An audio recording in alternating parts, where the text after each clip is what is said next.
Hello, everybody. Welcome to another edition of KARLTON Says Real Talk. And today I am honored to be talking to actor and writer MICHAEL Boatman. How are you doing today, sir?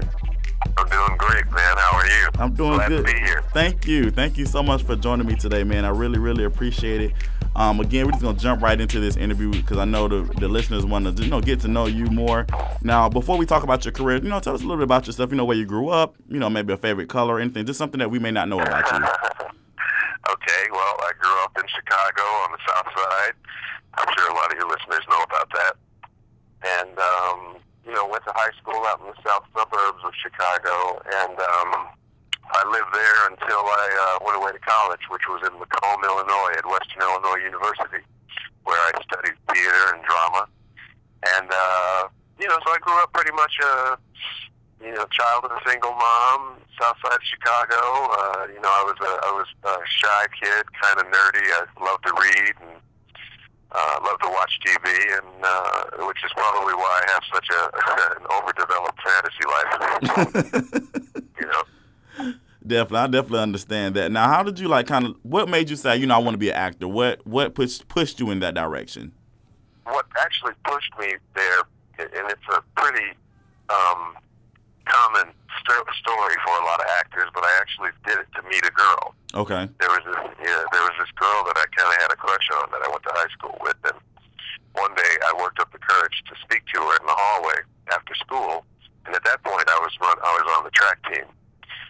But I had no interest really in performing. I was never, nobody in my family was ever a performer, a musician, or singer, or anything like that. So that sort of thing just wasn't on my radar. But this girl was, and we struck up a conversation, and I made a joke, and she laughed, which was a big deal. And she said, after a couple of jokes, she said, "Oh, you're funny. You should come and audition for the school play this afternoon." And because I was really only interested in talking to her, I basically didn't even hear her say school play.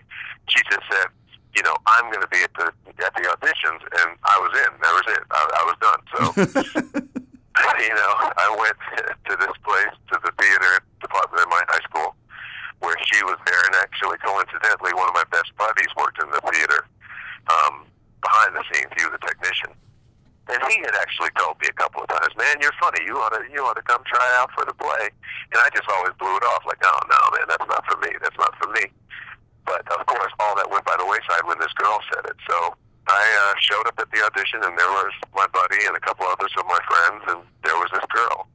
And I'm sitting there and trying to talk to this girl so much that when they called my name to come up and read something for this audition, I suddenly realized, it was like, "Oh my God, what am I doing here? I don't know what I'm supposed to read. I'm supposed to." So what I wound up doing was I took the piece that they wanted me to read, and of course this girl was sitting there, and she was watching, so I wasn't about to try to embarrass myself. Right.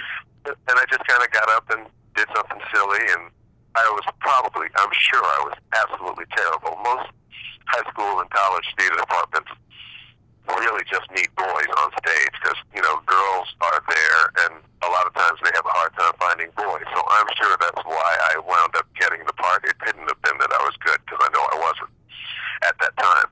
But it's amazing what love will do to you, because it definitely kind of saw me through that moment, and I was barely conscious of anything that I was doing other than that this girl was looking at me. But I wound up getting a part, and I liked it. It was fun, and I sort of met some other people. I was always, because I was a shy kid and because I loved books and that sort of thing. I was a science kid. I love science, and can you say nerd? But because of that, I always was a little bit of an outcast. And the great thing about most theater departments, whether you're talking about high school or college, is that is the one place, particularly in the high school, where kids from all walks of life show up. Mm-hmm. We had jocks there. We had kids from chorus there. We had kids from the chess club. We had kids from the Dungeons and Dragons club, which I was also a part of. And a lot of your listeners are probably too young to even know about Dungeons and Dragons, but it was what probably would later become something like Call of Duty, or I mean, it wasn't a video game, but it was a fantasy kind of a role-playing game. And we had kids from all those walks of life who, for some reason or other, found themselves in the theater department. So I wound up making, a lot of great friends, and that's really what kind of started it. You're trying to make your friends laugh, you're trying to entertain them, and then all of a sudden you're up on stage and you do it in front of other people. Cool. In front of an audience.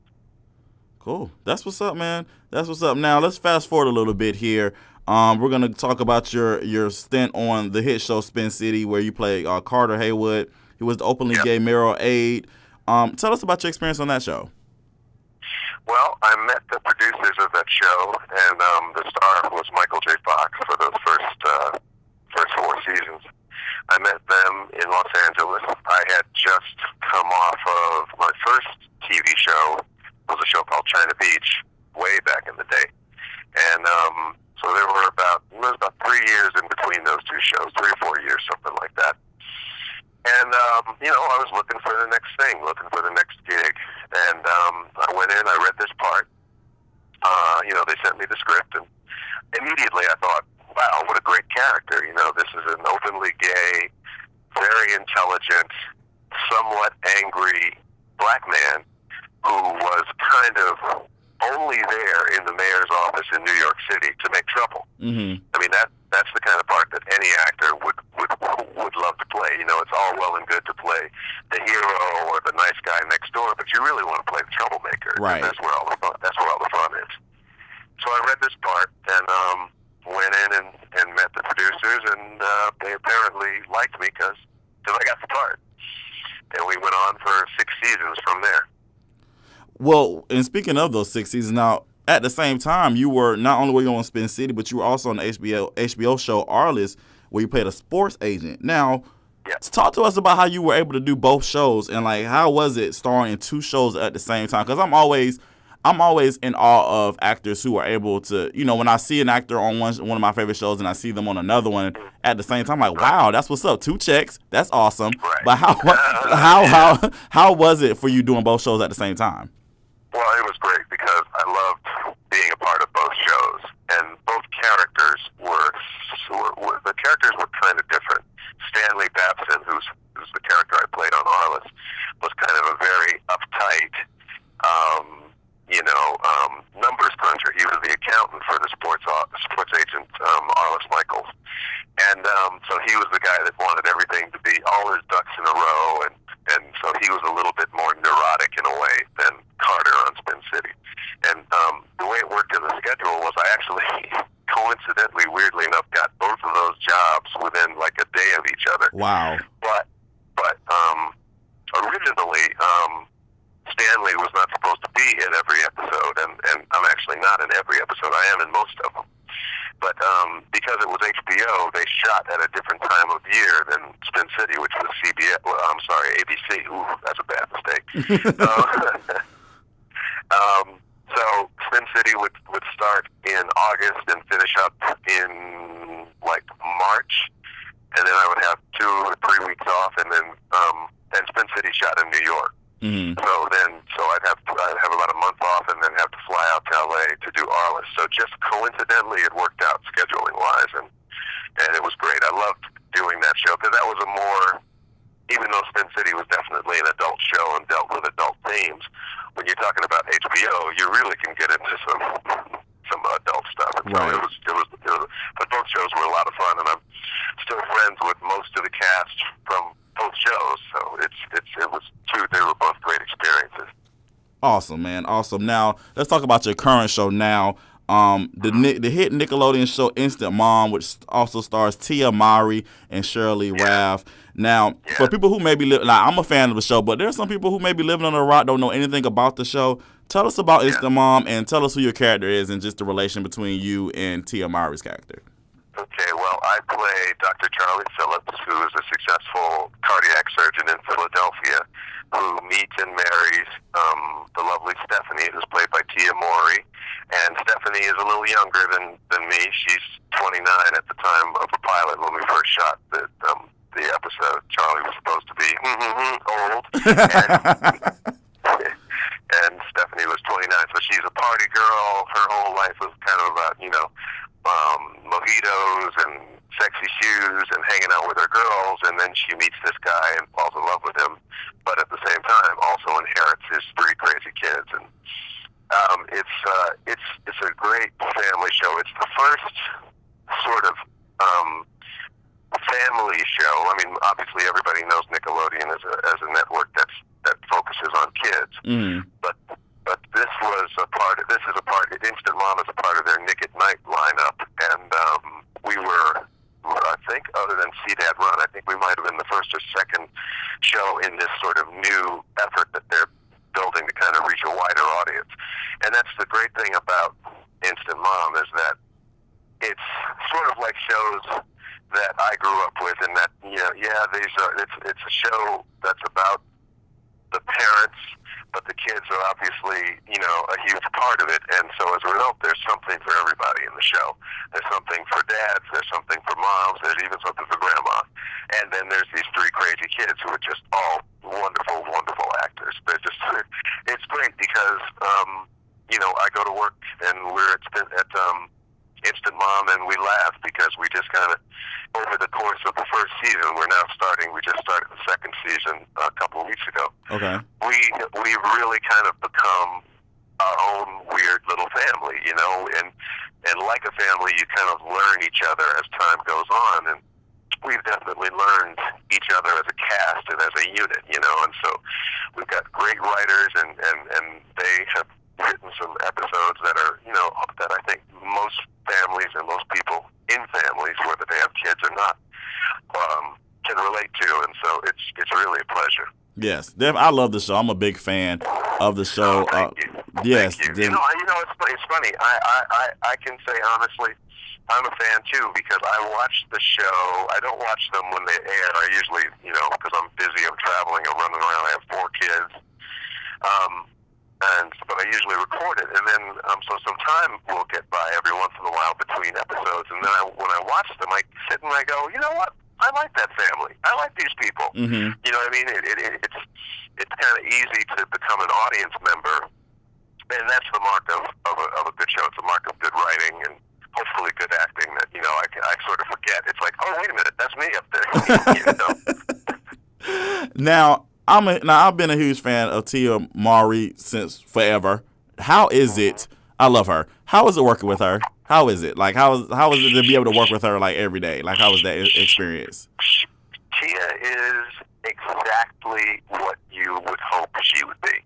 She is sweet, she's funny, she's kind of tough at that time. She's got a crazy work ethic. She never stops working, she never stops rehearsing, she never stops going over her lines.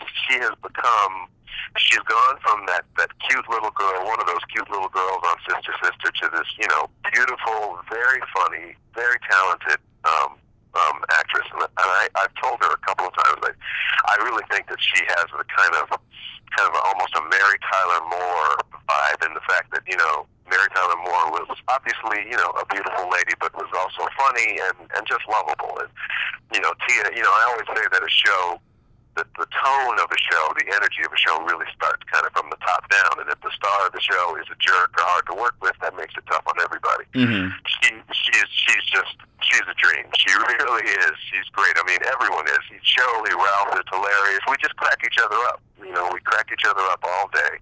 But Tia's great, and it's been great watching her develop and become. I mean, she's always been a star, but she's really a star. On this show, I think that we've been doing great since we changed. We changed our original time slot was Sundays at 8:30. Mm-hmm.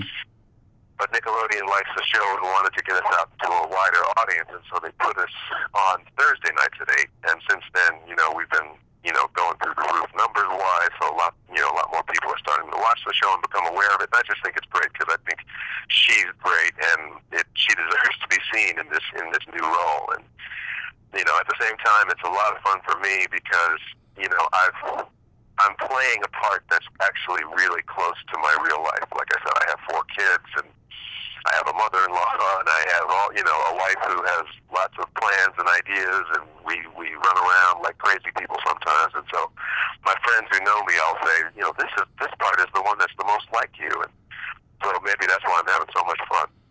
That's awesome, man. But you also got to work with Holly Robinson Peake, because she plays your ex-wife on the show, too, because she was on one episode. How was it with working with her? Because I'm a big fan of hers, too. So how was that? Because she came back because she wanted to take the kids to Africa.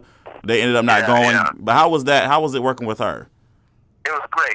Holly, it's funny in Hollywood the way that things kind of work for actors, because you kind of get used to a certain crowd of people that are your peers, in the sense that, I'm a certain age, and so pretty much all the guys that I started out with are, around my age. So, you're talking guys like Blair Underwood and Terrence Howard and, just sort of a lot of Don Cheadle, who's one of my best friends. We all started, basically going to the same auditions, and we all became friends or acquaintances or rivals or whatever. And Holly, on the female side, is one of those people. I've known her off and on for many years, but we've never worked together. And it's always been the kind of thing where I'd see her at an audition, or she'd see me, and we'd say, "Hey, Boatman," and "Hey, Holly Robinson, what's up?" And we gotta work together one day. But until it actually happens, it doesn't happen. So it was great when I found out that she was going to play my ex-wife, because that's a very important character, and she'll appear again in the next season at some point, because people obviously want to know. I get women coming up to me on the street all the time going, "Okay, now where's the mama?" Yeah, we love Tia, but we got to know what's going on with the mama, and how come she doesn't have them? And people get all serious and into it. They want to know, So it was great when they got Holly, because she's funny and beautiful, and it was also just great to work with her, because literally we have been saying for years, when I would see her, like I said, just socially out or professionally, it's like, well, one of these days we'll, and you usually, if you stick around long enough, you usually do wind up working with those people at some point. That's awesome, man. That's awesome. Now, guys, Michael, not only is he a great actor, but he's also a screenwriter and novelist. Now, how did you get into writing? I started writing about almost 20 years ago now. It started actually. I had an accident at home when I lived in California at the time, and I had a broken leg basically, and I couldn't walk for about 12 weeks. And I was depressed, and it was the first time I had ever actually gotten a couple of job offers that I couldn't take. An actor works for a long time to try to get to a point where people offer him work instead of him always having to, he or she always having to chase the work down. Mm-hmm. I mean, you always got to chase the work down, but sometimes if something comes your way, it's just a great feeling, and that had actually started to happen for me a little bit after China Beach, and I couldn't take it. There were these two jobs that came up, and right when it happened, I had this leg injury, and that was it. So I went into this major depression and was sitting at home with my foot up in a big cast, and a bunch of my buddies came over. Don Cheadle was one of them. He actually was the one who helped me in this instance, because Don and I were in our first movie together. We were in a movie called Hamburger Hill. Both of us were just out of college. He went to Cal Arts, and I went to Western Illinois University. And we had become friends. That was back in '86. And so when I moved to LA, Don was, he was my friend who helped me kind of into the LA scene in a weird way. And so a bunch of my buddies came over, and they're like, "Man, what are you doing?" And I was like, "Well, what do you mean, what am I doing? I'm not doing anything. I'm just sitting here." And Cheadle said, "You got to do something, man. You got to do something creative." And I said, "What do you mean? I'm an actor. I can't do anything creative because I can't walk." And his reply was something like, "Well, you gotta, did you ever want to, make, pottery or write a song or do something?" Because his take was that creative people need to be creative. And so, what do you want to do? Is there anything you've always wanted to do? And like I said, I had told him at the time, like, maybe I would write a book or a screenplay. And so because I had all this time on my hands, I set about writing the screenplay, and it was terrible. I mean, but I did love it. I loved when I got that feeling of getting to the end. So I got through that process. I wrote the screenplay, and it was terrible, but I tell you, man, something happened when I wrote the end and realized, oh my God, I did something. I did something that had nothing to do with an agent or a manager or a director or anything like that. I was able to do this creative thing, and so I started from there, and I've written, 3 novels and bunches of short stories and all kinds of things. And so he was absolutely right, though. If you have a creative bent, you have to find ways to express it. Right, exactly. I wholeheartedly agree with that, and I'm just, it's an awesome feeling to be able to get your words out there and to just, have your voice be heard. So that's definitely a great feeling. Now, for those people who want to check out your literary work, or for people, your fans in general, who want to reach out to you, how can they do so? Well, I'm on Twitter at, I believe my Twitter handle is Michael P. Boatman. And I'm on Instagram. Listen, that's the biggest news for me, man, because when I started Instant Mom, look, when Spin City ended, the internet was just kind of beginning, right? Mm-hmm. I mean, we had it, but it was rough. It wasn't like it is now. Right. And now with Instant Mom, you got all these social media and these platforms and all this stuff, and you really have to keep up. I mean, even an actor, you don't necessarily think of actors having to be, sort of social media professionals, but in terms of promoting yourself, in terms of promoting your projects and getting, as you said, getting your voice and your ideas and your presence out there, obviously the internet is crucial. And so when I started Instant Mom, I had a meeting with the social media director of Nickelodeon, who at that time was a young woman who looked to be about 20 years old. She had orange hair and combat boots. Mm-hmm. And she was an executive, and I was like, wait a minute, this is a whole new world. I don't know, because the executives that I remember were always, kind of old white guys in suits, and that world has definitely gone away. And as a result, they wanted me to be more of a presence on the web. So the one thing that I was doing at the time was tweeting, so I still tweet a lot on Twitter. But that wasn't enough. They're like, oh no, you got to do Facebooking, you got to do Foursquare, you got to do Tumblr. I was like, whoa. I don't know what any of that means. So the one thing that I was able to add to all of it, I went and did the Facebook and all of that stuff, but the one thing that I was able to add was Instagram, and I got to say that's a lot of fun. I like the immediacy of that with the pictures and all of that stuff. So I'll make it up to Tumblr at some point, but by that time it'll be something new. So whatever. Right. It's always something new these days. Yeah. So it's all good. Twitter, Instagram, that's all you need. Right. So I'm on Twitter, I'm on Instagram, I got a couple of Facebook pages. There's also fan sites for things that I write on Facebook, but I got a couple of pages there. And then my website is michaelboatman.us, so you can kind of check out what's going on and what's coming up there. Awesome. Last question here for you, Michael. Since it's a blog about television, KARLTON Says, we discuss different things that's happening on TV. Do you have any favorite TV shows, and if so, what are they? Favorite TV shows? Listen, I'll tell you. I was hugely into The Walking Dead. I'm a horror guy. I love science fiction. I love horror. I love monster movies, all that stuff. I've since fallen away from it a little bit, but I'm watching Cosmos right now, which is the science show hosted by Dr. Neil deGrasse Tyson, which hopefully many of your listeners will know. But if you don't know him, you got to check him out because he's a brother and he's brilliant. He's the head of the director for the Hayden Planetarium here in New York, and he's an astrophysicist, and he's making space and space science very interesting for people and accessible, and so I'm really into that. But in terms of just shows, regular shows, like I said, I like The Walking Dead. I love Breaking Bad. I watched The Good Wife, but mostly when I'm on it. I'm not on it that much anymore. But so I watch a lot of things, but nothing, it's kind of changed though. It's like everything is, you've recorded stuff now, so now you just watch stuff whenever you want to. You know what I mean? It right. used to be, when I was in my 20s or whatever, if you wanted to see your favorite show, you had to be down in front of the television, sitting and ready to watch it.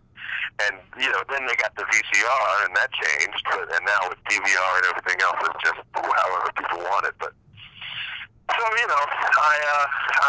my viewing is, I'm a big Doctor Who fan. I love Doctor Who, sci-fi again. Cool, Michael. Thank you again so much for sharing with us and taking the time out of your busy schedule to talk with me today. I really, really appreciate it. And guys, make sure you check out Instant Mom Thursdays at 8 p.m. on Nickelodeon. It's a great show, definitely a great family show, but it's just funny all around. Everybody would definitely get a kick out of it. Again, Michael, thank you so much for joining me today. I really appreciate it, and you enjoy the rest of your day, sir. Thank you, Carlton. And where are you, man? I'm in Augusta, Georgia, actually. Oh, you're in Augusta? Okay. Yes. Yeah, I'm down there, not all the time, but we have family in Atlanta and blah, blah, blah, so. Okay, great. Well, hopefully maybe one day we can connect. That'll be awesome. All right, sir. Well, thanks for reaching out. I appreciate it. No problem. Thank you. Yep. Okay, bye-bye. Bye-bye. All right, guys, that was it. KARLTON Says Real Talk interview with Michael Boatman from the hit Nickelodeon show Instant Mom. Make sure you guys check it out again Thursday nights at 8 p.m. Eastern Standard Time on Nickelodeon. That's it. Carlton T. Clay signing out. Make sure you tune in to KARLTON Says Real Talk. Check out the blog, KarltonSays.com. You never know who I'm going to interview next. All right, guys, that's it for me today. Y'all have a blessed day. Bye-bye.